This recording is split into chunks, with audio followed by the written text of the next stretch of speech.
ভদ্রলোককে আজকে অ্যারেস্ট করে ওনার প্রোডাকশন হলো ফার্স্ট টাইম। তা আমরা পিসিপিআর চেয়েছিলাম, 8 দিনের পিসিপিআর কোর্ট অ্যালাউ করলো। তো আমাদের অনেক ইনভেস্টিগেশন পার্টে বাকি, কারণ যিনি মেন অ্যাকিউজ তাকে তো তিনি তো পালিয়ে বেড়াচ্ছেন। এবার তার ক্ষেত্রে কিভাবে ইনভেস্টিগেশন যাবে, আর এই পুরো ক্রাইমটা যেটা আমরা দেখেছি এটা বিরাট এলাকা জুড়ে দীর্ঘদিন ধরে ঘটছে, এবং তার একটা ছোটোখাটো বলতে পারেন টিপ অফ দ্য আইসবার্গ যেটা আমরা গতকাল হয়েছে, 50 কোটি টাকার মতো ওয়েলথ রিকভার হয়েছে গোল্ড আর ক্যাশ নিয়ে। এবং যেটা সবচেয়ে ইম্পর্টেন্ট জিনিস সেটা হচ্ছে যে গোল্ডগুলো পাওয়া গেছে তাদের মধ্যে বেশিরভাগই দুবাই বা বিভিন্ন জায়গা থেকে কেনা, এবং সুইজারল্যান্ড এবং দুবাই। এছাড়া গোল্ডগুলোর মধ্যে ব্ল্যাক কিছু টেপ লাগানো, অ্যাডহেসিভ টেপ লাগানো, যার ফলে এদের অ্যাকচুয়াল ডিটেকশন করা খুব মুশকিল।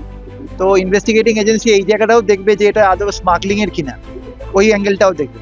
তো গভর্নমেন্ট এক্সচেকার মানি দীর্ঘদিন ধরে ফাঁকি দিয়ে এইভাবে ওয়েলথ অ্যাকুমুলেট করা হয়েছে, সাধারণ মানুষের টাকা।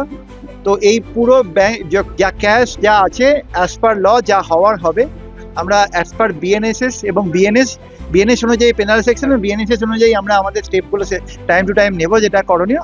ইনভেস্টিগেশন শুরু হয়েছে, ভেরি আর্লি স্টেজ, দেখা যাক কি হয় আগামী দিনে।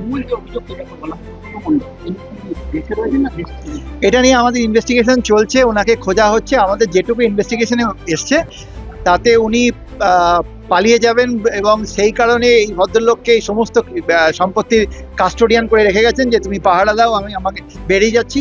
এবং 23শে মের পর ওনার মুভমেন্ট দেখা যাচ্ছে বিভিন্ন জায়গায়, সেগুলো নিয়ে ইনভেস্টিগেশন চলছে। এখন অ্যাট দিস স্টেজে আর্লি সেটা কিছু বলা যাবে না। আইনের হাত খুবই শক্ত, দেখা যাক, লম্বা, নিশ্চয় ধরা পড়বে। কালকে মোহাম্মদবাজার থানার পুলিশ 7 জনকে অ্যারেস্ট করে, এই ঘটনার সঙ্গে কালকে 7 জনের অ্যারেস্টে কি কোনো লিঙ্ক রয়েছে? আমার কেস ডায়েরিতে এরকম কোনো ম্যাটেরিয়াল নেই, সুতরাং এই ব্যাপারে আমরা কিছু বলতে পারবো না। তবে পুলিশের একটা সোর্স ইনফরমেশন যার উপরে এগিয়েছে, এবং সোর্স ইনফরমেশন ইনভেস্টিগেটিং এজেন্সি যে কোনো জায়গা থেকে আসতে পারে, কিন্তু সোর্স ইনফরমেশনটা যে ঠিক ছিল সেটা প্রমাণই এত কোটি টাকা, 28+ crore রুপি ক্যাশ টাকা, এবং তার সঙ্গে এত গোল্ড। দেখুন, আমরা যেটা এখনো পর্যন্ত তদন্তে পেয়েছি, তাদের যেখান থেকে রিকভারি হয়েছে তাকে যখন জিজ্ঞাসা করা হয়েছিল যে এত টাকা এত জিনিস কোথা থেকে এলো, তিনি পরিষ্কার বলেছেন যে আমিও ক্রাইমের পার্টের অংশীদার, এবং আমরা একসঙ্গে সব ক্রাইম করতাম, এবং উনি যে টাকাটা জমা করছে তার একটা অংশ আমার এখানে রেখে গেছে কাস্টোডিয়ান হিসেবে, 2টো আলমারির মধ্যে। যেটা প্রথমে উনি চাবি দিতে চাইছিলেন না, চাবি দেননি, সহযোগিতা করেননি, প্রথমে দরজাই খোলেননি। উনি জানতেন যে কি আছে, ওনার কন্ডাক্টটা আজকে আমি কোর্টের কাছে বলেছি। তো যাই হোক, আলটিমেটলি আলমারি ভেঙে দুখানা আমরা আপনারা সবাই জানেন কি পাওয়া গেছে, হিউজ পরিমাণে ওয়েলথ অ্যান্ড ক্যাশ, প্রায় 50 crore উপরে। এবং আগামী দিনে আরো ইনভেস্টিগেশন এগোবে। আমরা 8 দিনের পিসিপিআর ওই জন্যই নেওয়া, এবং আরো 21% এর মধ্যে ইনভলভমেন্টের সম্ভাবনা রয়েছে, দেখা যায়। এখনো পর্যন্ত আমাদের যেটুকু ইনভেস্টিগেশনে উঠে এসছে সেটা হচ্ছে যে ল্যান্ড গ্র্যাবিং হতে পারে, তার মধ্যে থেকে এক্সটর্শন হতে পারে, মানুষকে ভয় দেখিয়ে দিনের পর দিন ক্ষমতার আড়াল থেকে, এবং এবং ইকোনমিক অফেন্স বিভিন্ন ধরনের, এইগুলোরই ইনভেস্টিগেশনের জন্য আমরা পিসিপিআর আয়োগ করেছিলেন, এবং সেই পিসিপিআরটা আমরা পাথরের খাদান এবং বালি খাদান সমস্ত কিছুকে ইনভেস্টিগেশনের পার্টে রেখে ইনভেস্টিগেশন এগোনো হচ্ছে। এটা কি বিশেষ কোনো ম্যাটেরিয়াল? গোল্ড, এই যে ব্ল্যাক টেপ যেটা স্ক্যানার, এটা নিয়ে তদন্ত চলছে, কিন্তু এটা এখনো পর্যন্ত যেটুকু জানা যাচ্ছে যে এটা সহজে যাতে ডিটেক্ট না হতে পারে তার জন্য এই প্রসেসটা নেওয়া, বাকিটা ইনভেস্টিগেশনের পার্ট। আমাদের এখানে habitually dealing with stolen property এই ধারা দেওয়া আছে। সবচেয়ে ইম্পর্টেন্ট জিনিস হচ্ছে সিন্ডিকেট ক্রাইম, যেটা নতুন বিএনএস এর 111 যে সেকশনটা, তাতে লাইফ ইমপ্রিজনমেন্ট পর্যন্ত, যাবজ্জীবন পর্যন্ত আছে।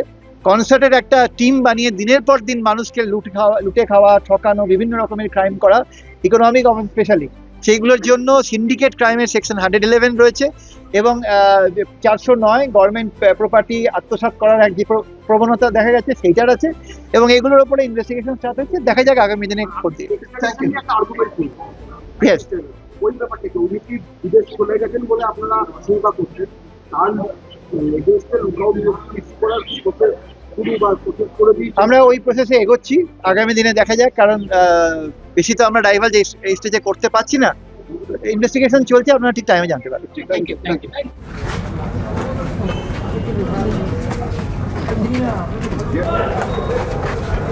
কি গো সরো আপনার বাড়িতে চলুন চলুন চলুন চলুন চলুন চলুন বলেছে আপনি স্বীকার করেছেন যে পূর্ণ মণ্ডলের সম্পদ।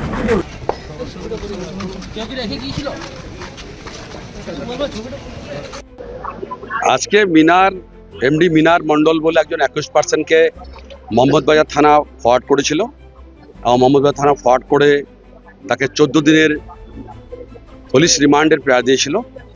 লার্নেড কোর্ট সমস্ত কিছু বিবেচনা করে 8 দিন পুলিশ রিমান্ড অ্যালাউ করেছেন। আগামী 7-8 তারিখে প্রোডাকশনের ডেট দিয়েছেন। এই মামলা হচ্ছে একটা পুলিশের সোমোটো এফআইআর।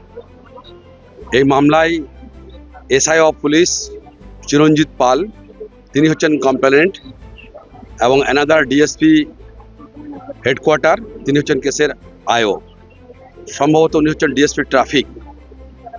এই মামলায় যেটা বিষয় সেটা হচ্ছে অনেকগুলো সেকশন দিয়েছে, 316(2), 316(5), 317(4), 317(5), 318(3), 308, 61 সাবক্লোজ 2, এগুলো বিএনএসের ধারা, যেগুলো হচ্ছে আপনার punishment for criminal breach of trust, যেটা হচ্ছে punishment for criminal breach of trust by public servant or by banker, merchant or agent, habitually dealing in stolen property, assisting in concealment of stolen property, cheating with knowledge that wrongful loss may ensure to person whose interest offender is bound to protect, extortion, criminal conspiracy, এসব অনেক section দিয়েছে।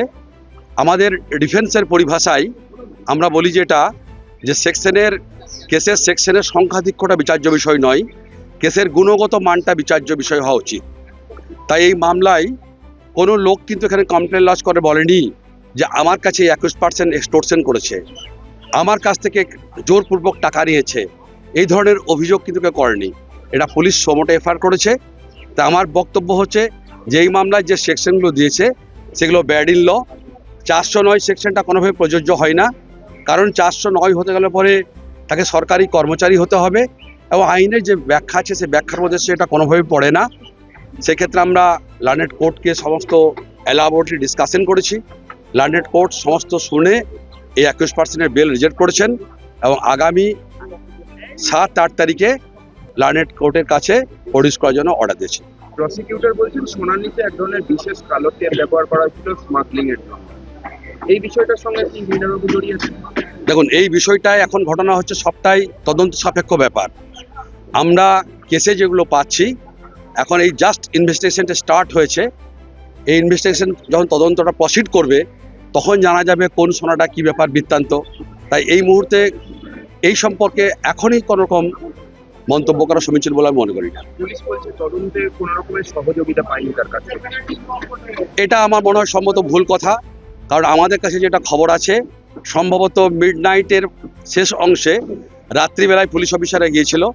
এখন বুঝতেই পারছেন দিনকাল খুব খারাপ, কোন মানুষ কখন দরজায় কড়া নাড়ছে তারা কে, এই ক্ষেত্রে সাধারণত মানুষ ভীতসন্ত্রস্ত হয়ে যায়। আর আমরা যেটা শুনেছি দেখেছি দীর্ঘ কয়েক ঘন্টা ধরে তদন্ত হয়েছে এবং তদন্তের ব্যাপারে আমার এই 21% ফুল কোপার্ট করেছে, এটাই আমাদের নিবেদন। পুলিশকে ভয় দেখিয়েছে? পুলিশকে পুলিশ কি ভয় দেখিয়েছে? না, পুলিশ কোনো ভয় দেখায়নি, সেরকম ধরনের কোনো রকম অভিযোগ আমরা কোনো পাইনি। এই জাস্ট তদন্ত শুরু হয়েছে, তদন্তের বিষয়ে ওনারা আজকে রিমান্ডে নিয়ে গেছেন, সে রিমান্ডে নিয়ে গিয়ে তদন্তের সমস্ত বাকি বিষয়টা অগ্রগতি হবে। আমার নাম রাফেউল হক, অ্যাডভোকেট সিউড়ি জাজেস কোর্ট।